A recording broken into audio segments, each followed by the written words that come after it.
Friends and readers at the Palestine Chronicle, this week's special episode of the FloodGate podcast will feature the full speech of our editor-in-chief, Gaza-born intellectual Dr. Ramzy Baroud, at the final session of the Gaza Tribunal, which was held in Istanbul from November 23 to the 26th. The Gaza Tribunal is an international civil society initiative composed of jurists, academics, and human rights advocates, which concluded in its final verdict that Israel is committing genocide against the Palestinian people in the Gaza Strip. In his expert witness testimony entitled Gaza's Resistance Within Its Historical and Political Context, Baroud called Gaza a test of global morality and urged the world to sustain solidarity with Palestinians until their freedom is achieved.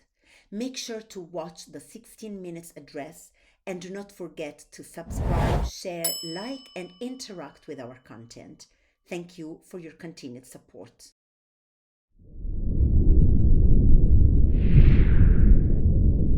Assalamu alaikum wa rahmatullahi wa barakatuh. Good afternoon. Thank you very much for the kind invitation, but also thank you for all the incredible work each one of you has done for Gaza in the last 2 years. Gaza has proved to be the litmus test of humanity, of morality, of civil society, of international law.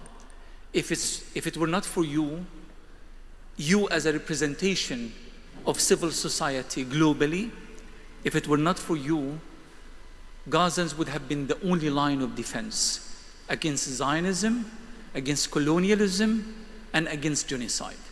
You made it possible by creating another line of defense for the Palestinian people.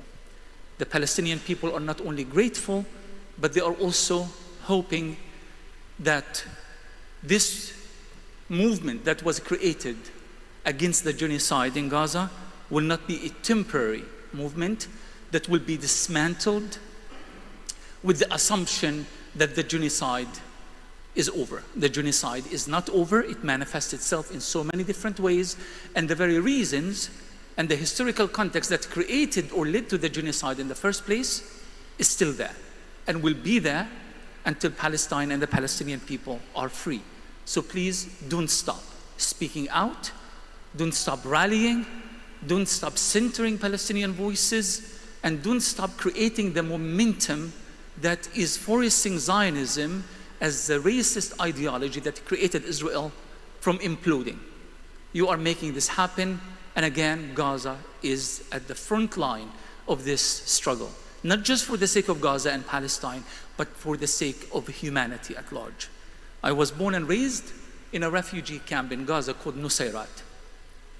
You must have heard so much about Nusayrat in the last 2 years.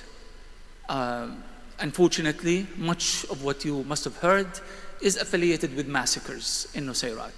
Many of my family members were killed in Gaza, over 110 people as of last year. I stopped counting because there was no point of counting, and because all of Gaza is my family, and I think this is something that is shared by Gazans as well and Palestinians as a whole. We are all one family, and the loss of every family is my personal loss as well. I grew up in a family that was made of a father who was a former freedom fighter, although I believe that my father was a freedom fighter as much as my mother was a freedom fighter, despite the fact that freedom fighting did not necessarily always take place carrying Kalashnikov.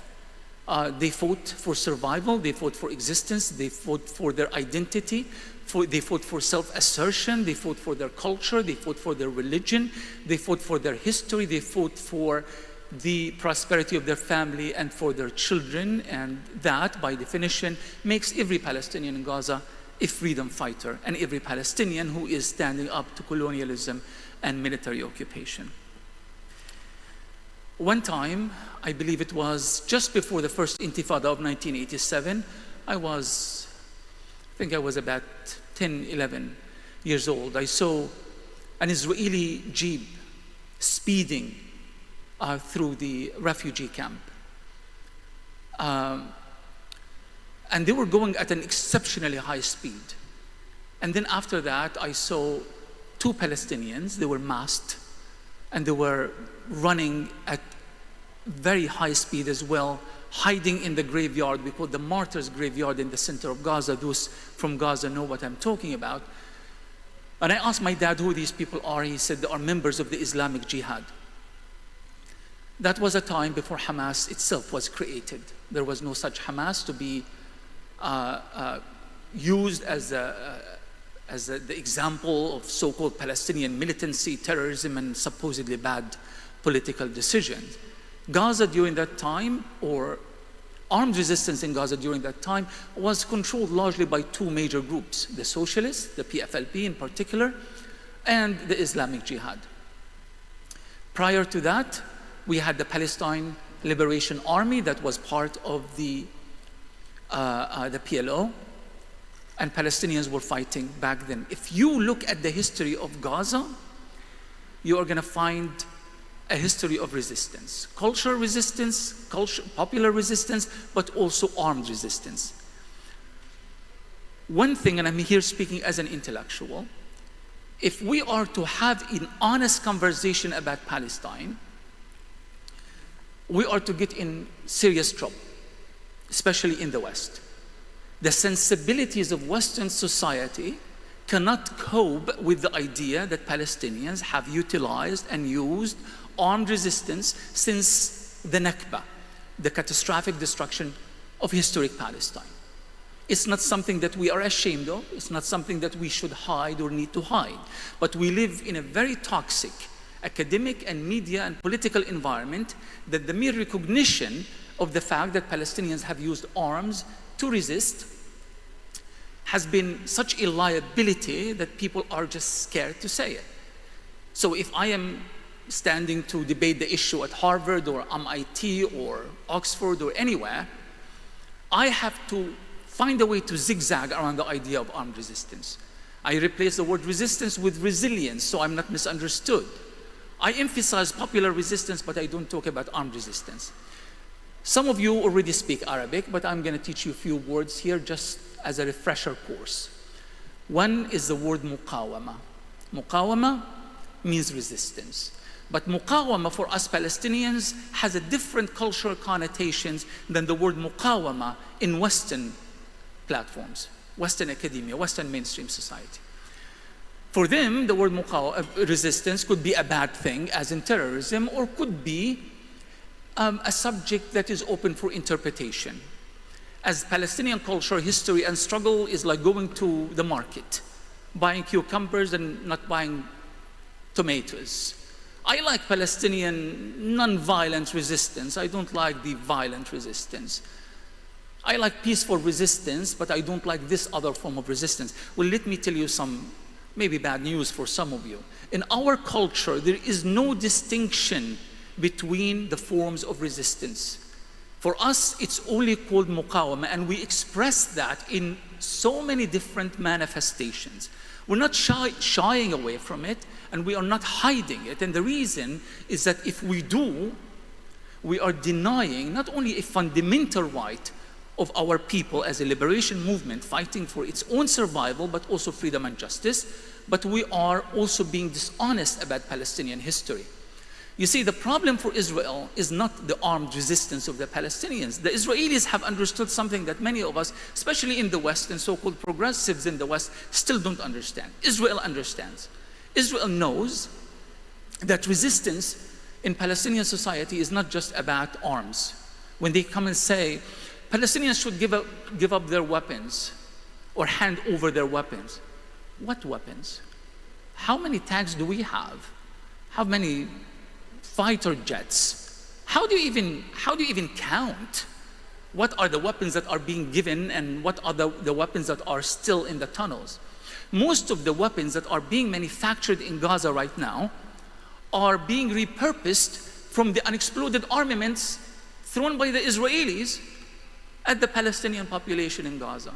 If you want us to give away our weapons, if you want the Palestinians to give away their weapons, stop lobbing your bombs and your missiles or the Palestinian population in the first place, because there would be no weapons to be repurposed. So the issue here is not about the legitimacy or lack thereof of Palestinian weapons and Palestinian resistance, it's a diversion from the main issue. What pushes Palestinians to resist in the first place? Take away from us the reason that makes us resist, and we will not resist. And when we resist, do please try to understand that we do not cater our resistance to your sensibility. We resist because nobody came to our rescue. As a child, I was told, my father was a communist, but who was also an Arab nationalist. And he told us, like many men in his generation, that the Arabs will be coming to liberate Palestine. The Arabs are coming. So as children, we thought it's just a matter of time before the Arabs show up. And nobody showed up. I actually do remember one time taxi drivers in Gaza, because you have to feel bad for these guys. They are going around in a circle in this tiny little place. So they start spreading rumors just because they are bored, I guess. And one time the rumor was that the Algerians are coming, and they are coming via the sea. As children, we all rushed. It was during the first Palestinian Intifada. Again, we were being shot and killed for simple protesting the Israeli occupation. We were desperate for an outside help. We went to the beach and we waited. And we waited until sunset. We saw absolutely nothing in the horizon but the Israeli Navy ships. No Algerians came, no Egyptians came, no Jordanians, no Iraqis, no anything. So this generations of Gazans is different than our generation. My generation, that of the first Intifada, we learned the alphabets of self-assertion. We went to the streets and we threw rocks at the Israeli army. I wasn't very good at it, but the idea is that we needed to assert ourselves that we have agency. We are a people who are capable of speaking for ourselves. We cannot marginalize, and even though we have been betrayed by our Arab brethren, we are capable of rising and taking a moral stance. And we did. But this generation is even tougher than our generations. They took that realization to a whole new level. Nobody is coming for your liberation. As Che Guevara has said it, before there are no liberators, the people liberate themselves. So the Palestinian people have been in an active process of self-liberation. Do not blame the Palestinians for taking that moral stance after 77 years of complete marginalization and betrayal and international conspiracy by the US, Israel, Zionism, and the whole Western Bloc to, in the words of Jared Kushner, for the Palestinians, they can only have one option and one option only, to put up or to shut up. Well, we neither put up nor do we shut up. And that's why what happened in Gaza happened. It was the outcome of our own failure. So don't blame the resistance for our own failure.